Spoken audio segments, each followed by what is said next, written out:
Ceylon tea still dominates the world of good taste and provides pleasure for those who enjoy this exquisite beverage.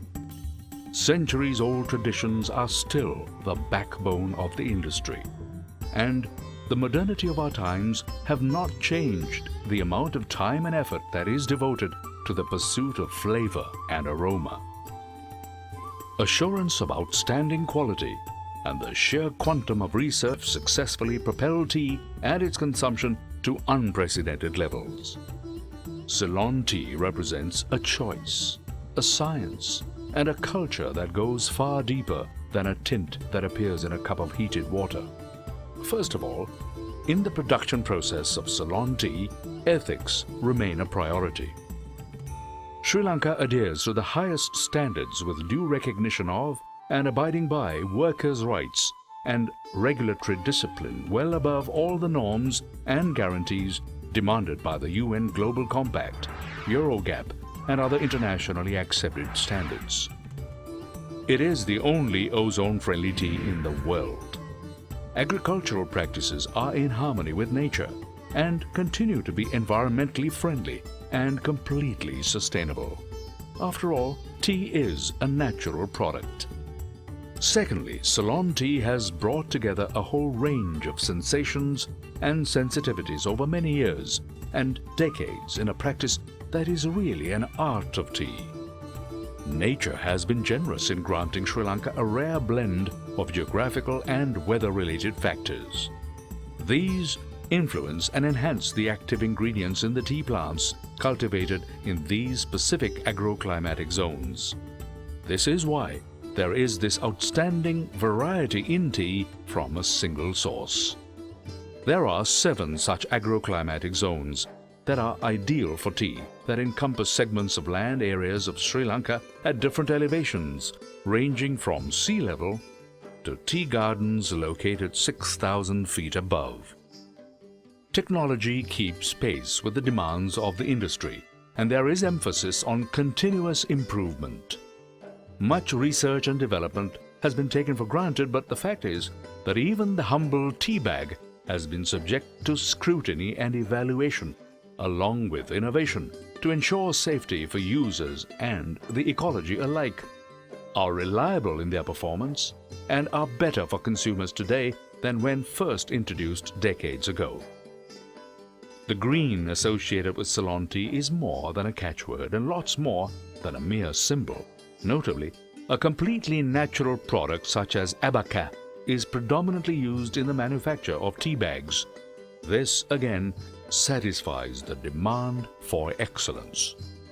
Consumers everywhere are recognizing the value of Ceylon tea, and marketers, restaurateurs, retailers, and hoteliers are endorsing the now proven fact: Ceylon tea is at the very top of the specialty market. This is mainly because of the many facets of its taste profile. Above all, tea is healthful. Tea has been positioned among discerning users of safe beverages in the present day as the finest option they have for easy and quick refreshment, and have now taken the world by storm. This, more than any other beverage, is clearly recognized by academia everywhere as an effective antioxidant and the most convenient. To gain the most from your tea consumption experience, there is yet another time-honored practice well worth examining. How would you brew your cup? No, this is not about a ceremonial elegance, but being watchful of the correct way, starting with the quality and purity of the water one boils and for how long, before the magical leaf of your choice and grade is infused for just the right amount of time. Good tea deserves good water. Then, indeed, then you will know the difference that spells Ceylon tea, the very definition of serendipity, when you get it just right and just so. Do enjoy it. You will be happy you chose Ceylon tea, the symbol of quality.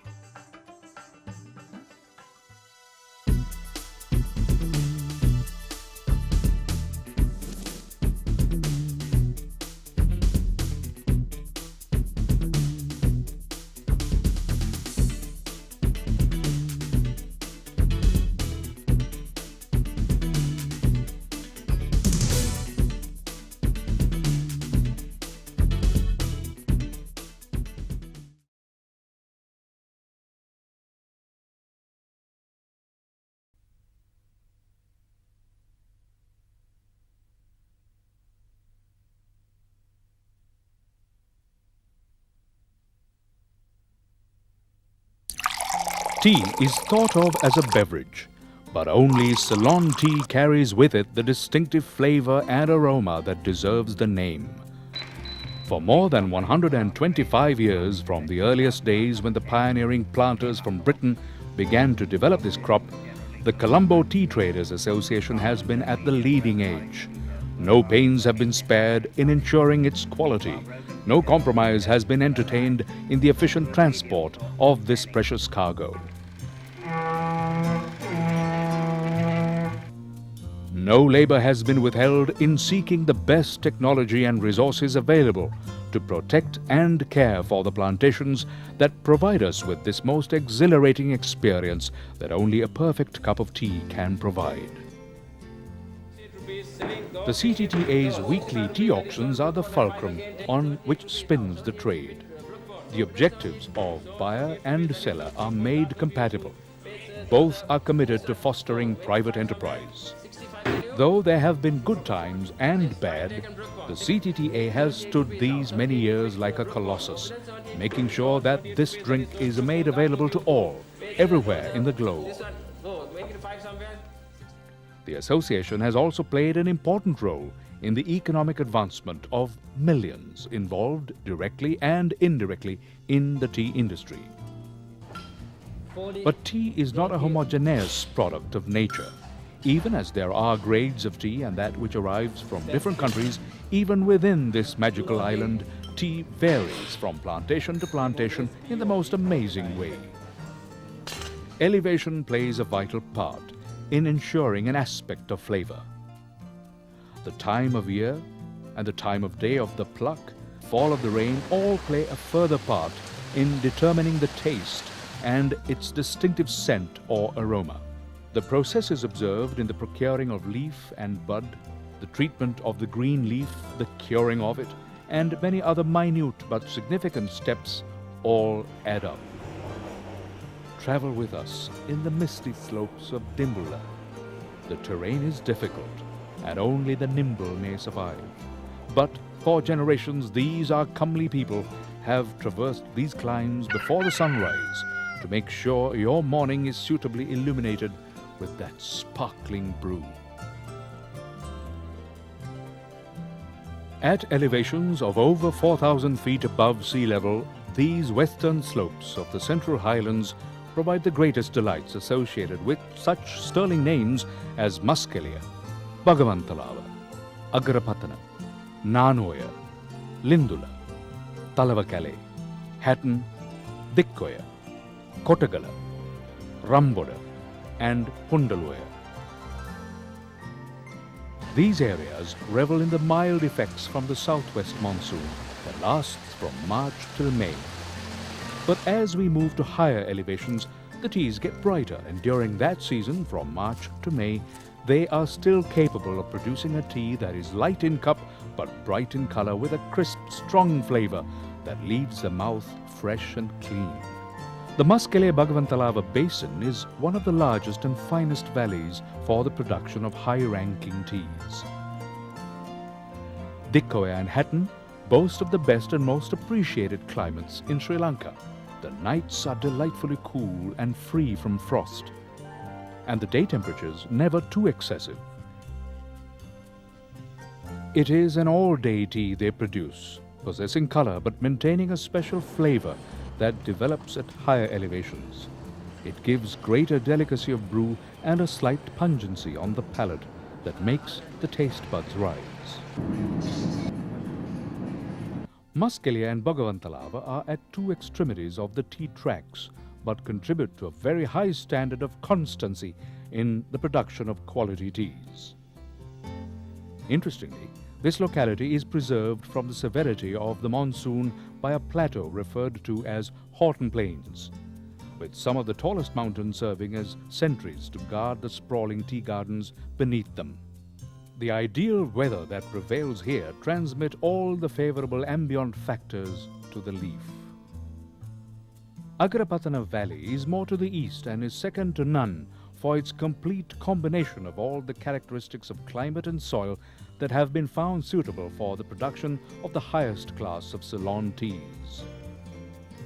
Wind damage is minimized by the formation of hills around and about the valley, yet night temperatures may drop to freezing point at times. Diagama East is the last estate on this track. Tea bushes grow from under every boulder, which tends to give the impression that weather and soil conditions are the essential qualifying factors for the production of those splendid qualities in the manufacture of teas that are the finest in the world.